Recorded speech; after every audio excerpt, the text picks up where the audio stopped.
Hello and welcome. Our channel narrates the life stories of viewers from around the world. To protect individuals' privacy, names and details are sometimes altered in the stories. I'm John. I lost my mother at a young age, which made me an only child. My mother passed away in a car accident when I was 5 years old, leaving me without a mother's love during that tender stage of my life. Coming from a traditional family, my paternal grandmother often insisted that my father remarry quickly. Even my mother's family supported the idea, believing that a mother figure was essential for my upbringing. However, as a sensitive child, I was strongly against the idea and would cry whenever the topic arose, insisting I could never accept anyone else as mom. Respecting my feelings, my father decided not to remarry immediately and focused on raising me. About a year after my mother's passing, my grandmother introduced my father to a young woman from a respectable family. She was in her early 20s, significantly younger than my father, and had a kind reputation. My grandmother was enthusiastic about the match, believing that the woman could help care for me. Eventually, my father agreed, and within a short time, she became his wife and moved into our home. The woman, Laura, treated me with great kindness from the start, which even my extended family noticed and appreciated. Although I initially kept my distance wary of her intentions, Laura's patience and warmth gradually won me over. She approached me as a friend rather than trying to take my mother's place. Laura openly acknowledged that she could never replace my mother, and encouraged me to see her as a supportive figure instead of a traditional stepmother. This approach helped me feel more comfortable around her. Over time, our bond grew stronger. Laura was well educated, modern, and carried herself with grace. She made an effort to understand me and my challenges, especially as I navigated my school years. Her encouragement and friendship became an important part of my life. I began to trust her and appreciate the positive role she played in our family. As I matured and entered high school, I focused on my studies and personal growth. Laura remained supportive, often offering guidance and advice. I admired her ability to balance her own aspirations with her responsibilities at home. My father, although well-meaning, sometimes struggled to connect with me as closely as Laura did. This occasionally led to feelings of resentment toward him, but I also recognized the sacrifices he had made for our family. By the time I started university, I had developed a deep appreciation for Laura's role in my life. She had not only helped fill the emotional void left by my mother's passing, but had also become a trusted confidant. Her kindness and support helped me navigate challenging times, and I will always be grateful for the impact she had on my journey. This story is a testament to the unexpected bonds that can form in the face of loss and change. It's about resilience, understanding, and the power of human connection. Laura had agreed to marry my father for financial security, which was evident to everyone. Despite this, I always tried to see her as a caring figure in my life. However, our dynamic was complex, and Laura's reserved demeanor made it difficult for me to fully embrace her in that role. One afternoon, I returned home earlier than usual from university. The house was silent, as my father was often away during that time. As I moved toward my room, I passed by Laura's slightly open door and saw her sitting on the edge of her bed, lost in thought. She looked vulnerable, as though carrying the weight of her decisions. For a moment I hesitated, unsure whether to approach her or respect her privacy. "Everything okay, Laura?" I asked softly, standing at the door. Startled, she looked up, her face flushed with a mixture of surprise and embarrassment. "Oh, I didn't hear you come in," she replied, quickly composing herself. I stepped into the room cautiously, sensing her unease. "You seem upset. Is there something on your mind?" Laura hesitated before speaking. "It's nothing really, just life doesn't always turn out the way you expect." Her words lingered in the air, and I found myself empathizing with her. Despite our differences, I had always sensed a quiet sadness behind her composed exterior. Over the following days, our conversations grew more personal. Laura opened up about her struggles, the loneliness she often felt, and the challenges of adapting to her new life. As time passed, I realized that Laura was more than the aloof figure I had initially perceived. She was a person navigating her own trials, and I began to respect her resilience. Our bond grew stronger, not out of misplaced emotions, but through mutual understanding and support. This experience taught me the importance of seeing people for who they truly are, beyond superficial judgments or societal labels. It also reminded me of the value of empathy and the strength found in genuine human connection. Laura grew distant from my father and described him as nothing more than a housemate. Whenever my father wasn't around, Laura and I acted like a married couple. Those moments were so fulfilling for me that I sometimes wished I could take Laura's hand and run away with her from that house. My father, aware that his aging body could no longer satisfy a woman's emotional and physical needs, still couldn't let go of a beautiful woman like Laura. From the start, anyone who saw Laura was captivated by her beauty, and it puzzled everyone how she had resigned herself to such a life. Laura and I became so close that it felt like an emotional bond had formed between us. With Laura in my life, I couldn't look at any other woman romantically. No girl's face or behavior could affect me anymore. The relationship between Laura and my father wasn't particularly great. I realized this when my father started opening up to me. He told me that at his age, when he really needed a woman by his side to be his companion, Laura had grown distant from him and was no longer attentive. That day, I shared Laura's words with my father, telling him that perhaps it would have been better if he had chosen someone closer to his own age as a companion instead of a young woman many years his junior who wasn't yet ready to settle down. However, my father insisted that no matter what, Laura was still his wife and had to fulfill her responsibilities properly. So, I spoke to Laura, advising her to meet my father's needs for the sake of maintaining peace in the household. My relationship with Laura continued, and we grew so attached to each other that we started looking for a way to escape together. I knew that as long as I stayed there, I would never have a good life with Laura. During those years, I focused on my studies, graduated, and secured a job at a reputable company. I started working and, thanks to my qualifications and good performance, earned a significant salary from the very first month. My financial situation improved greatly. Although Laura often told me she didn't want me to help my father financially, I felt otherwise. He was still my father, and he had supported me and filled my mother's place in many ways. Now that I had achieved success, I couldn't abandon him.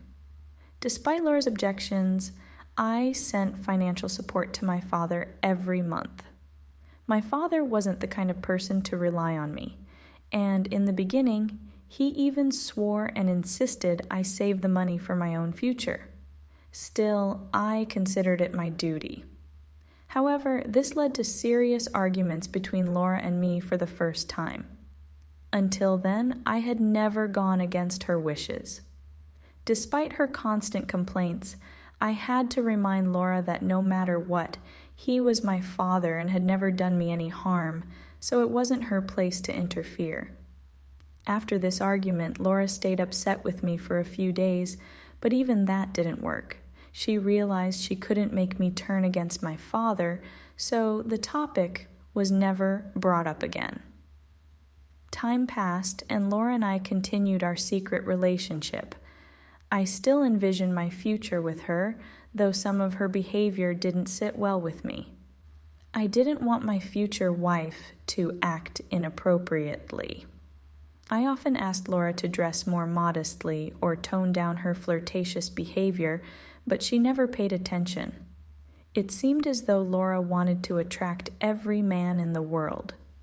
Sometimes, I wondered if Laura might be involved with someone else besides me. When I brought this up indirectly, she got very upset and said she wasn't that kind of woman. She told me that if she ever committed to someone, she wouldn't even think about another person. Yet, at the same time, she was committed to my father and still involved with me, which made me doubt her words at times. However, since I was young and inexperienced, Laura could easily influence me with her sweet talk. Even when I had doubts, her kind words erased them, and I found it hard to believe that her beautiful words could be lies. Our relationship continued for several years. Then, one day, Laura decided to surprise me. She covered my eyes and led me somewhere. When she finally removed her hands, I saw a positive sign on a pregnancy test.